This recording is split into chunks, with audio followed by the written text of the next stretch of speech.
जोहार झारखंड, जय झारखंड।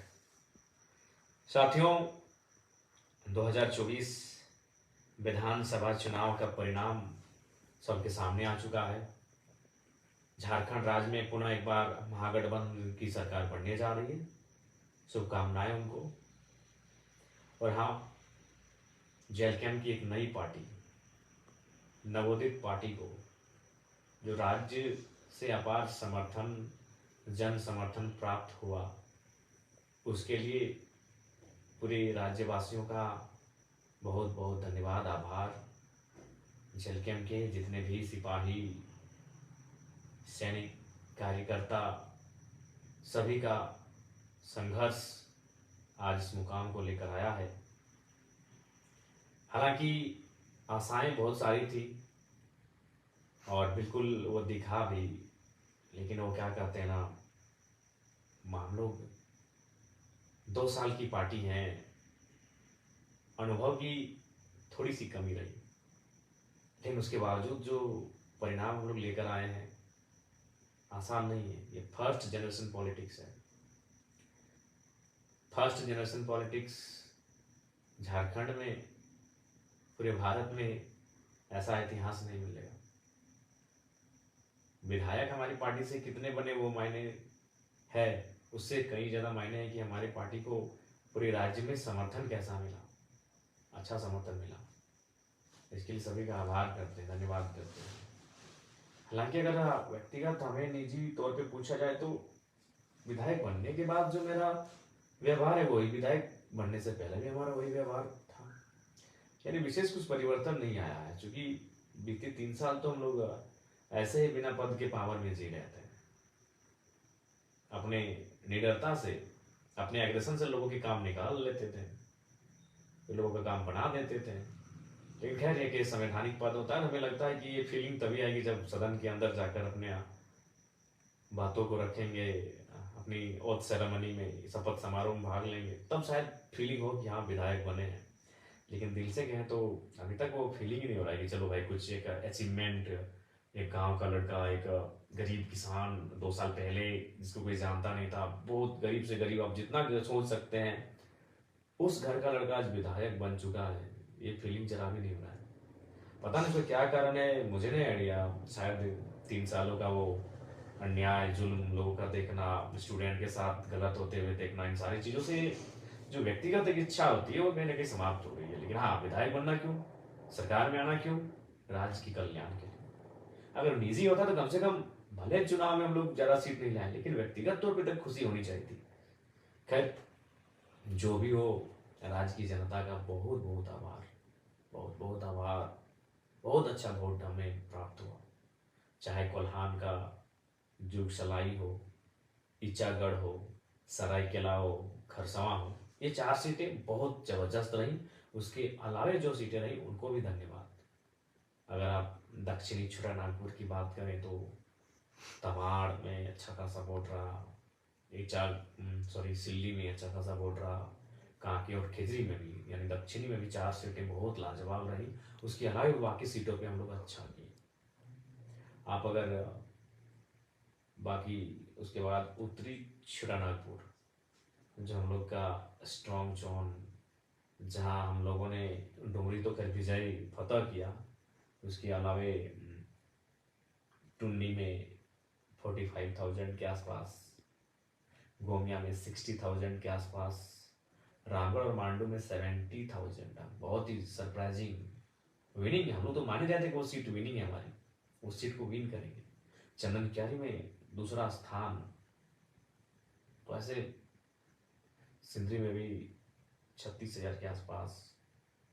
तो ओवरऑल बहुत अच्छा फीडबैक। पहला चुनाव, फर्स्ट अटेम्प्ट चुनाव, प्लस युवाओं की टीम, नए लड़के, कभी पॉलिटिक्स किए नहीं है, अगर किए नहीं तो कार्यकर्ता की हैसियत से किए हैं।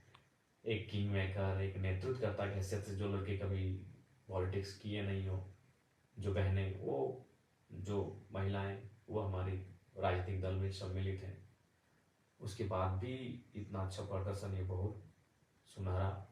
और मैं बैरमो भूल रहा था, 60,000 बैरमो।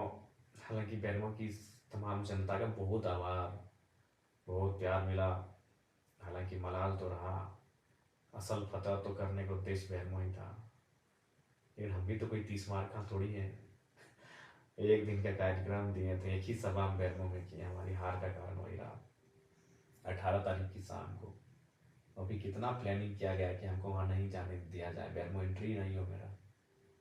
काश अगर बैरमो में हम जिस प्रकार डुमरी में हम शायद एक एक पंचायत तक एंट्री किए थे, डुमरी में 70 का 70 पंचायत एंट्री किए थे, तो उसी प्रकार अगर बैरमो का सारा पंचायत, जरेडी का 17, पेट्रोबार का 10, बैरमो का 19, चंदरपुरा का 14, नगर में जो वार्ड है अगर सारा को विजिट कर लेते हैं तो हमें विश्वास है चुनाव हमारे पक्ष में होता और शायद 7,000 10,000 से चुनाव हम जीत जा गए होते हैं। लेकिन समय का अभाव था और हमने बैरमो के चुनाव को कार्यकर्ताओं पे ही छोड़ दिया था, जो कि अंतिम समय में निर्णय लिया था बैरमो चुनाव लड़ने का। अगर मेरी दिली इच्छा कही जाए और मेरा अगर निजी मत तो मैं पुनः दोहराऊंगा, मेरी इच्छा मांडू और गोमिया थी। गोमिया इसलिए थी कि गोमिया में हम लोग फर्स्ट थे, और कोई भी अगर अगर हम अपना निजी स्वार्थ देखते हैं तो शायद हम गोमिया को चुनते हैं। लेकिन मेरी लड़ाई आउटसाइडर्स, माफिया, आउटसाइडर्स पूंजीपति, आउटसाइडर्स दबंग किस्म के लोग जो झारखंड की राजनीति को कब्जा कर रहे हैं, उनसे भी तो मेरी लड़ाई है। और बैरमो में वो तो फिट था, दोनों आउटसाइडर्स दबंग नेता जिन्होंने केवल शोषण और जुल्म किया था झारखंडियों पे, तो वहां लड़ना मेरी वैचारिक लड़ाई थी। मैं बैरमो को छोड़ नहीं सकता था, बैरमो से मैं भाग नहीं सकता था, जबकि मुझे भी मालूम है कि उस सीट संकट में ये डेंजर सीट है। डेंजर सीट इसलिए है कि लोकसभा के चुनाव में बैरमो से मुझे 53,000 वोट मिले थे, मैं तीसरे नंबर पे था, सबसे पीछे था टॉप में। द टॉप जो 3 लीडर थे उनमें सबसे पीछे था, नीचे था। लेकिन फिर मैंने साहस किया, क्योंकि ये टाइगर का जिगरा है भाई, वो हार जीत से ऊपर की सोचता है। मैं बैरमो में इसीलिए कूदा था कि मेरा मानना है कि बैरमो जहाँ सीसीएल है, जहाँ बीसी आउटसोर्सिंग है, जहाँ डीबीसी है, तमाम योजनाएं हैं, वहाँ मैं आऊँगा तो आर्थिक न्याय की बात करूँगा। खैर बैरमो हार के भी मैं डुमरी में ही जीत के मैं देख लूंगा बैरमो को, टेंशन मत लीजिए। लेकिन अगर मैं बैरमो में आता, जैसे अभी अनूप सिंह मिस्टर जीत गए हैं, शुभकामनाएं उनको, वैचारिक मतभेद है, कल भी रहेगा, लेकिन जो जनादेश है उसको तो सुनना होगा, उसको स्वागत करना होगा। तो अनूप सिंह जी को हमारी ओर से बधाई रहेगी, लेकिन आप भी जानते हो क्या करेंगे। डीओ उनके भाई को, रैक उनके जीजा जी को, ट्रांसपोर्टिंग उनके साले साहब को, बहुनई को, जीजा को, साला को, भाई को। इसके अलावा अनूप सिंह जी कुछ विशेष आगे सोचेंगे नहीं। पूंजीवादी सोच के व्यक्ति हैं, साम्राज्यवादी सोच के व्यक्ति हैं, राजशाही सोच के व्यक्ति हैं, लेकिन फिर भी बैरमो के लोगों को जो भी उन्होंने निर्णय लिया है उसका भी स्वागत है। लेकिन हाँ, अगर ये आपका टाइगर जीत जाता है तो फिर बैरमो से ही झारखंड को अगर तब्दील नहीं करते तो फिर हम बेकार करते हैं।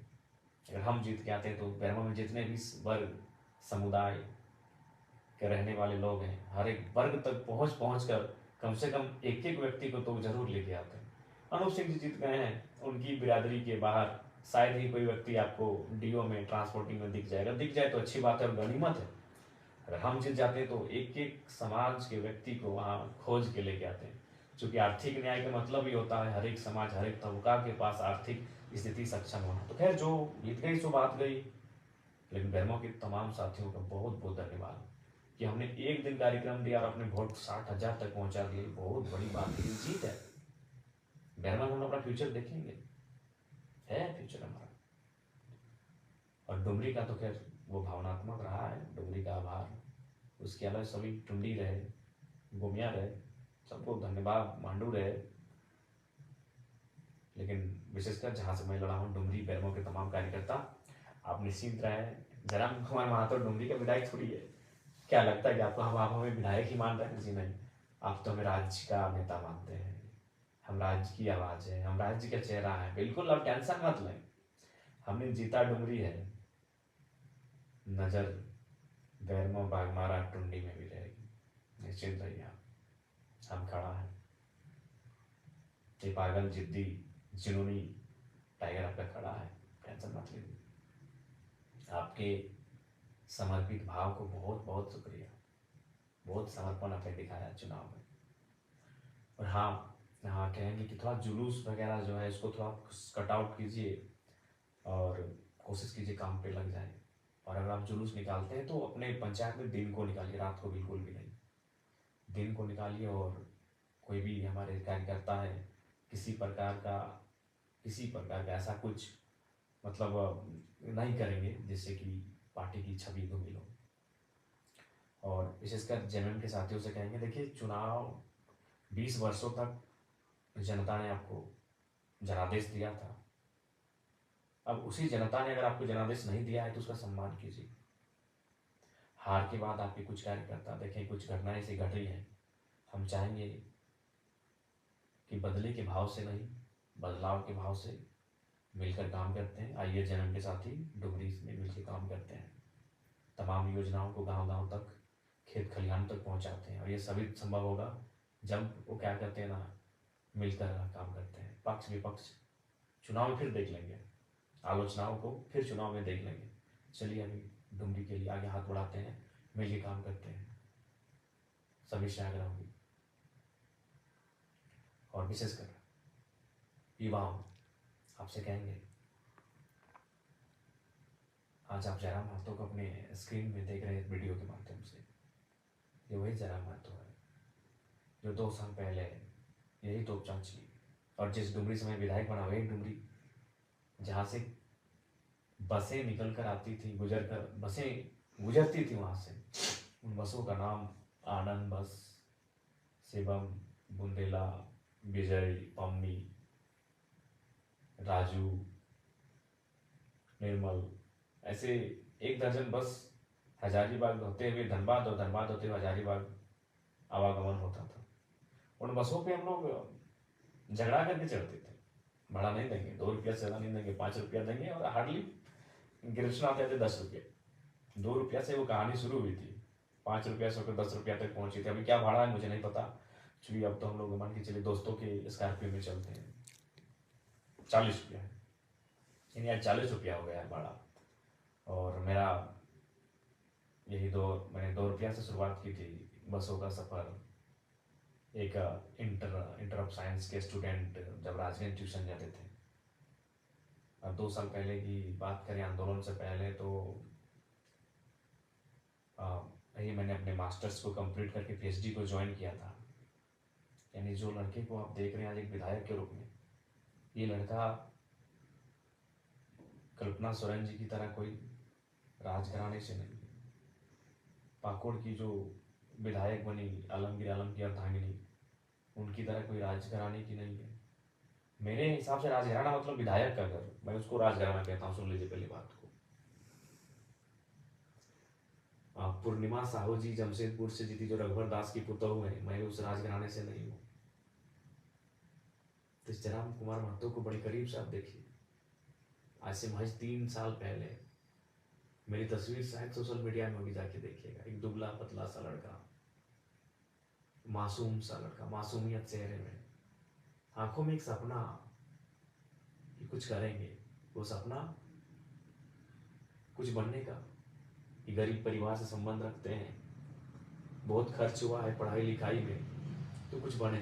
क्या बने? कुछ भी, कोई बहाली आए उसको भरे, टीचर की बहाली हो, प्रोफेसर की बहाली हो। और उससे पहले जब पीएचडी नहीं किए थे तो उससे पहले सीआरपीएफ की बहाली हो, आर्मी की बहाली हो, रेलवे की बहाली हो।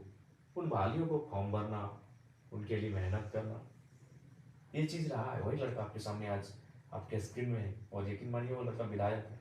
हालांकि हमको ज़्यादा कोई एक्स्ट्रा फीलिंग नहीं हो रहा है विधायक बनने का, लेकिन आप यकीन कीजिए ये जयराम महतो विधायक है। मैं आपको इसी संदेश दे रहा हूँ कि सपने देखिए, मेहनत कीजिए, संघर्ष कीजिए। कौन जानता था जयराम महतो को? आज मीडिया में भले नेगेटिव बोले या पॉजिटिव बोले, आज देश की जितनी भी नेशनल मीडिया है, एक 30 सेकेंड ही सही जयराम महतो का नाम उनको लेना पड़ता है। कोई नहीं जानता था जयराम महतो को। जयराम महतो खुद जयराम महतो को नहीं जानता था। कौन है जयराम महतो? हुई जयराम महतो। क्या था दिनचर्या हमारा? सुबह मॉर्निंग में उठना,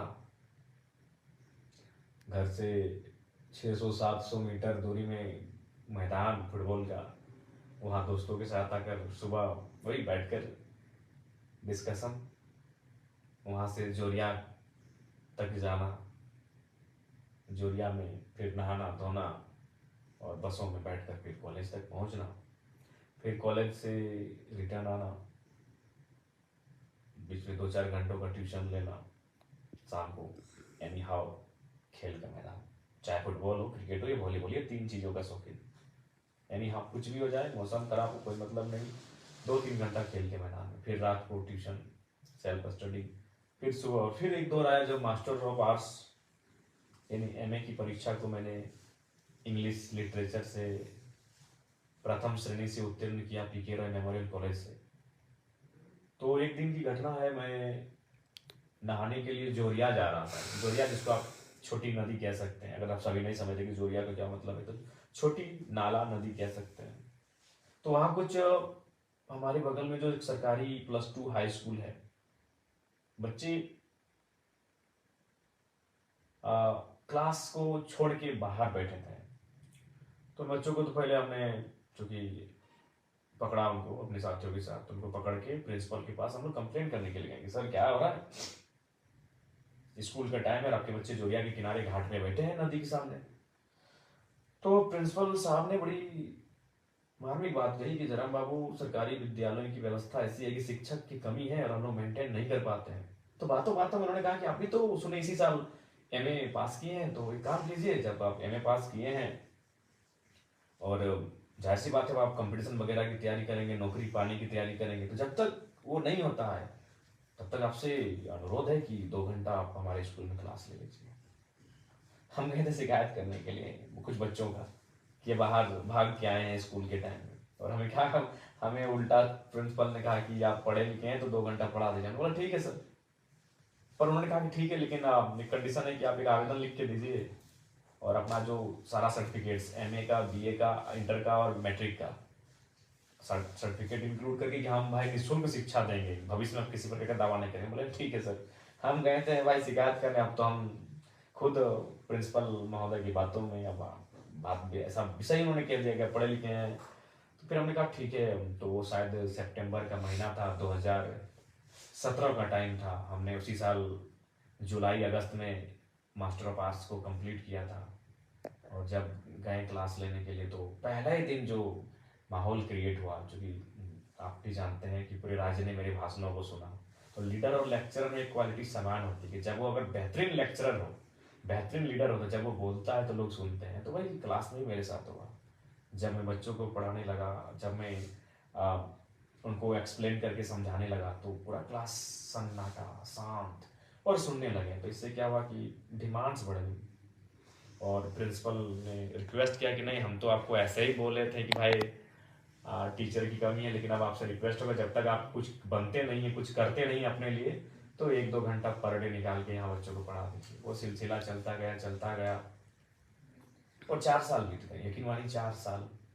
एक एमए का लड़का, गरीब का घर का लड़का, जिसको ठीक से मेंटेन नहीं होता है, वो फ्री में पढ़ा रहा है। कहाँ, हाई स्कूल में फ्री निःशुल्क शिक्षा दान दे रहा है। कई बच्चे हमारे पास आए हैं कि सर आप अच्छा क्लास लेते हैं तो हम लोग ट्यूशन पढ़ना चाहते हैं। हमने कहा नहीं यार, टाइम कहाँ है हमारे पास ट्यूशन का। एक तो तुम लोग स्कूल में पढ़ाते हैं, फिर ट्यूशन बोलोगे, हम लोग खुद पीएचडी कर रहे हैं, हमको कॉलेज वगैरह जाना होता है, और हाँ ये शाम को ट्यूशन वगैरह नहीं। मेरी एक आदत हमेशा रही है, शाम को ट्यूशन नहीं भैया। क्यों? खेल का मैदान 2-3 घंटा में क्रिकेट लंबा चौड़ा चौका छक्का उड़ाइए, फुटबॉल में किक लगाइए और वॉलीबॉल का पंच लगाइए। तो वहाँ कंप्रोमाइज नहीं था ये चीजें। तो फिर अचानक 2021 17 से 21 तक मैंने लगातार निःशुल्क बच्चों को पढ़ाया टीपी हाई स्कूल। आज भी बच्चे जो मेरे पढ़े लिखे हैं उनसे कभी बातचीत हो तब बातचीत कीजिएगा। बड़ा मेमोरेबल 4 साल रहा है। बहुत मेहनत से मैंने पढ़ाया, फ्री में पढ़ाया, 1 भी रुपया नहीं। किस टाइम बेरोजगारी का दौर, एमए पास किया हुआ लड़का जब नौकरी की तलाश करता है, 2 पैसे कमाने की सोचता है, और मैंने फ्री पढ़ाया क्योंकि मेरा नेचर शुरू से गजब का रहा है। आज वही नेचर कारण में विधायक हूँ। तो फिर क्या हुआ, 2021 का टाइम आता है, 4 साल के बाद झारखंड में एक मूवमेंट आ जाता है। मैं वहाँ जाता हूँ, मैं भाषण देता हूँ और अचानक मैं हाईलाइट हो जाता हूँ। फिर मेरा वो स्कूल में पढ़ाई छूट गया, वहाँ जो बच्चों को पढ़ाता था। मेरी पीएचडी भी काफ़ी स्लो हो गई, बहुत स्लो हो गई मेरी पीएचडी। और फिर इस मूवमेंट में मैं अपने आप को झोंकता हूँ, फिर लगातार सभा, भाषण, और 2000 सभा को मैं मतलब एक बेहतरीन सभा मैंने 2000 किया है। अगर ऐसे कहेंगे नुक्कड़ सभा तो 3000 चले गए होंगे। और आज झारखंड राज्य के चेहरे के रूप में आपके सामने हूँ। 2 साल पहले मैं कुछ नहीं था। मेरे गांव के शायद सभी लोग मुझे ना पहचानते हो, सच कह रहे, मेरे गांव के शायद सभी लोग मुझे नहीं पहचानते हैं। हाँ, लेकिन आज दिल्ली में इस लड़के की चर्चा हो रही है, इसलिए मैं आपको ये कह रहा हूँ। मैं अपनी तारीफ नहीं कर रहा हूँ, मैं इसलिए आपको कह रहा हूँ कि भी सपने देखिए। जो युवा कहते थे I hate politics, I hate politics, यकीन मानिए जयराम महतो के आने के बाद, जयराम महतो की विधायक बनने के बाद शायद वो कहेंगे आई लव पॉलिटिक्स। और करना होगा, पॉलिटिक्स से लव करना चाहिए, क्योंकि अगर आप पॉलिटिक्स से लव नहीं करते ना, तो सोच लीजिए आप देश से भी लव नहीं करते। क्यों मालूम है ना? आपका देश पॉलिटिकल है, आपका देश इंडिया जो है वो पॉलिटिकल कंट्री है। बिना पॉलिटिक्स से कुछ काम नहीं होगा। पॉलिटिक्स मतलब क्या? देश चलाने के लिए नियम चाहिए। नियम कौन बनाते हैं? पॉलिटिशियन। तो जो लोग कहते हैं आई हेट पॉलिटिक्स, मतलब वो अपने देश से हेट करते हैं, कॉन्स्टिट्यूशन से हेट करते हैं, इसका मतलब। तो इसलिए आई हेट पॉलिटिक्स करने वाले युवा शायद जयराम महतो को देखकर अब आई लव पॉलिटिक्स की गाथा आवाज को बुलंद करेंगे। ठीक है, सपने बड़े रखिए, सपनों को पूरा करने के लिए पागल हो जाइए, जैसे आज हमने। बिल्कुल पागलपंथी की हद है। कभी करीब से देखिएगा हमारे आंखों को, हमारे इस चेहरे को। बहुत झेला है इन 3 सालों को, खासकर ये जो 40 दिन पार हुआ ना साथी, क्या बताएं, बहुत झेला है। सपने देखिए, मेहनत कीजिए उसे पूरा करने के लिए। आज जीत हार छोड़िए, आज चर्चा का विषय अगर है तो संघर्ष के कारण है, इसलिए आप सभी से आग्रह है, मेहनत कीजिए। पुनः डुमरी और बैरमो को धन्यवाद, क्योंकि मैं वहां से स्वयं प्रत्याशी था। बाकी तमाम झारखंड को धन्यवाद, क्योंकि मेरी पार्टी के तमाम जो कैंडिडेट्स रहे उनको बहुत जोरदार समर्थन मिला। सबको धन्यवाद। जोहार, नमस्कार, आदाब, जय हिंद, जय भारत, जय झारखंड। और बस यही कहेंगे, सबका शुक्रिया। मिल के काम करते हैं। जय वालों को भी कहेंगे, ये आपसी मनमुटाव को छोड़िए। 20 साल आपने संभाला, अब अगर जनता ने मौका दिया है तो चलिए साथ चलते हैं। सबको जोहार।